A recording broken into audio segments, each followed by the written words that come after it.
and there needs to be less stigma about forcing kids through college and getting meaningless degrees and like covering themselves in debt. And I got 100 on it, and I dropped out. All right. Yeah, I moved to LA. I basically wrote a research paper about how college is a scam, and left and went to LA, and that was the last thing I did. Wow. In college.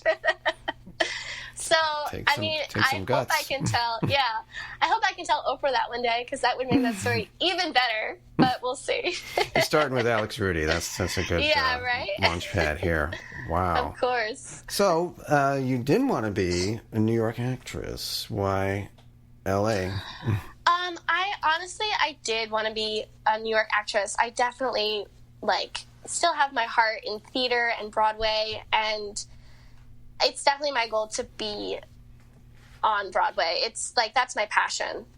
But I think for me, first of all, I need a lot more training before I think I can even touch a Broadway stage, because it is just so intense and extreme, the work ethic that those people have, and the health that they have to be in, the shape they have to be in, mentally, vocally, and physically for dancing. Oh my goodness. So I'm still working on that. But while I'm at it, I also was like, you know what? I have connections in LA because I have Melissa. So it would be smart for me to come out to LA, and I'll have time to work on the acting thing and train myself, but also it wouldn't hurt if I started to get a name for myself. Nowadays people are it would be easier to get a name and then go on to Broadway than to just try and fight your way and climb the Broadway ladder there, because it's so intense.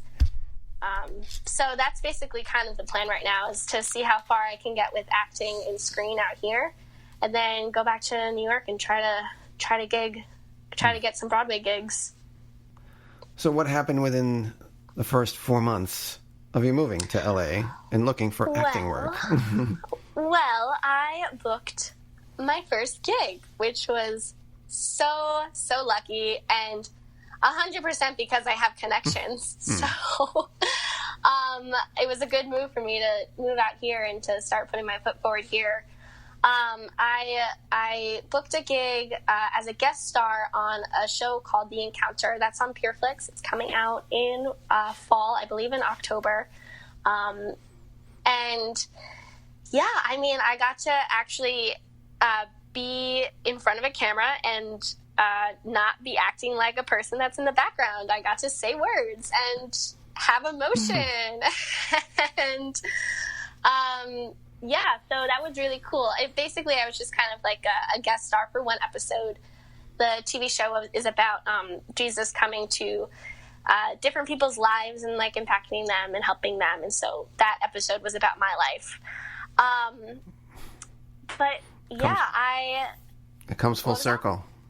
Yeah, it comes full circle, because it's just this is one of the things, and, now, of course, I'm a pastor's daughter. I'm, my stepdad, Pastor Schenkel, laughed so hard when he found out that I got this role. He was like, of course, you got a role in a Jesus show.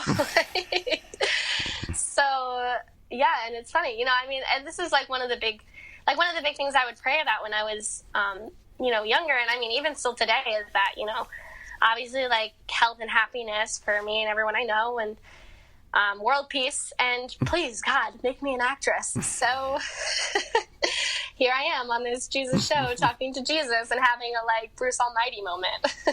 That's great. Yeah. Does your faith affect your acting choices at all? Well, on that show, I had to reconnect with my roots and my faith. And I'm definitely not the type of person who is there's one way to live life and there's one thing to believe and that's it. Because there's just so many different people on the planet, and I don't believe in excluding people as long as they're being helpful and not harmful to anyone. And so I was kind of challenged, because I was like, okay, I don't want this to be propaganda-y, and I don't want it to feel like if you're not Christian, then you suck. That's not what I believe. That's good. But I wanted to at least show just someone's perspective, and the perspective is a Christian perspective. And I was playing a girl who was very religious. And I mean, I would say that I'm very spiritual, and I definitely believe in God and, you know, energy and the universe and all the amazing miracles that can happen. But for me to have to be someone who was able to quote the Bible and, like, you know, have like a conversation with Jesus as that person, it definitely took a lot of studying. And thankfully I have a pastor as a stepfather, so I could have some great talks with him and watch his sermons on YouTube. And your sister was in God's Not Dead too, right? Exactly, yeah. So, well. I mean, and it's funny because it's like, it's just like, I mean, so many people will roll their eyes, but it's just like, oh my God, it's who you know. And it partially sucks with that because it's like not fair. And I realize that that's not fair. And it definitely gets to me because it's like, Melissa was in God's Not Dead 2. She was the lead. Excuse me. And she, you know, so they know her. God's Not Dead 2 is Pure Flix. Not only that, but she was the one who was helping me with my auditions. So they definitely could have heard her voice in my audition when I got the audition from my managers, which are also her managers. So it was very challenging for me to get my first gig and be like, okay, first of all, I didn't even audition for the girl that they gave me. They gave me the lead, but I auditioned for, like, the side character. So when they were just like, oh, hey, we're going to give you the lead, I was just like, wow, this is screaming that we gave this to you because of your sister and that you weren't terrible in your audition, so here you go. So validation-wise, it was one of the most stressful weeks of my life because it was, like, the first time I was actually being an actress. And I felt like I was there because of my sister, and it's amazing to have someone that you know in this business, especially if other people know her and get excited about her. But it's also really hard because my whole life I've been living in a shadow of hers. And I never wanted to seem like I was mooching or just kind of riding her for clout or anything. And I always wanted to just kind of like be my own person and say my own things. And it's hard to validate yourself and your worth and your talent when it's like, oh, well, she got this because of her sister. And that was just, like, very hard to juggle with for that whole week. But thankfully, I worked with really amazing people, and they had my back. And even though we only knew each other for, like, a week, I talked really fast, and I was able to get all of this feeling and emotion out on them. And they supported me 100%. They were like, no, you're valid, and you're talented, and you deserve to be here. So it was great that I was surrounded with those people. I just want to backpedal to The Wizard of Oz again. What made me very interested in wanting to see you is I think your mom posted you singing Over the Rainbow in several keys. What was the brainstorm for that? Because that was incredible. So I'm out here in LA trying to work on myself becoming a Broadway star one day, hopefully. And I'm working on an audition book, which basically is you should have a book of songs from basically any genre so that when you get an audition where you need to sing, you can just look at the book and have a song you already know how to sing and the sheet music to give to the accompanist, and you're ready to go. So for a song that's like in the 1930s spectrum, there's really only one song. It's Somewhere Over the Rainbow. It's really hard to find songs that you can enjoy to sing from the 1930s specifically, and Somewhere Over the Rainbow is even before that, but it's like 1939 was The Wizard of Oz, so it like just fits the mark. Just makes it. Yeah.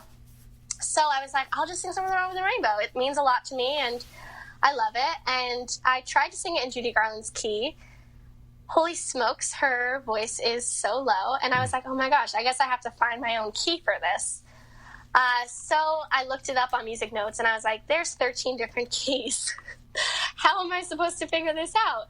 So I was like, okay, this is too high. This is ridiculous. Like, oh my goodness. I'm like trying to record myself singing things to see what I like. I'm like, if only I could just take clips of this and like see what I like and then pick it out. And I was like, I'll just use Snapchat. And then if it turns out to be funny, because some of it's like operatic, these keys, then it's funny. If it's not, then I'll just delete it and deal with the embarrassment of these people being like, why is she singing the same song in weird keys? But it turned out to be kind of funny, and my mom thought it was good. And it kind of like showed off a couple of the things that I learned how to do with my voice within like the last couple of years, because I haven't always been as strong as a singer as I am now. And so my mom shared it on Facebook, and yeah, it was just basically me like messing around and having some fun and working on my singing.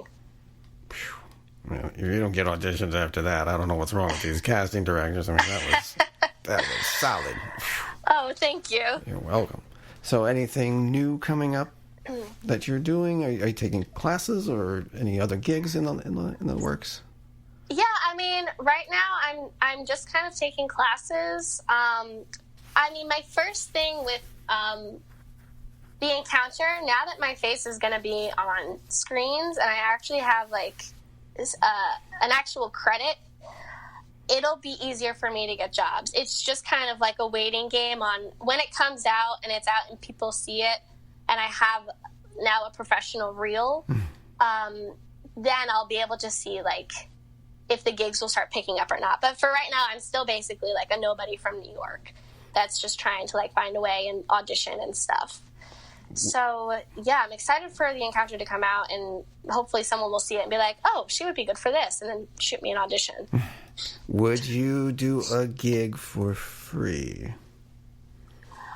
If it was a really good part, a really good, an independent film or something that you think would be a really good role, would you do it for free? I would really have to believe in it and in the quality and how it would be, like produced.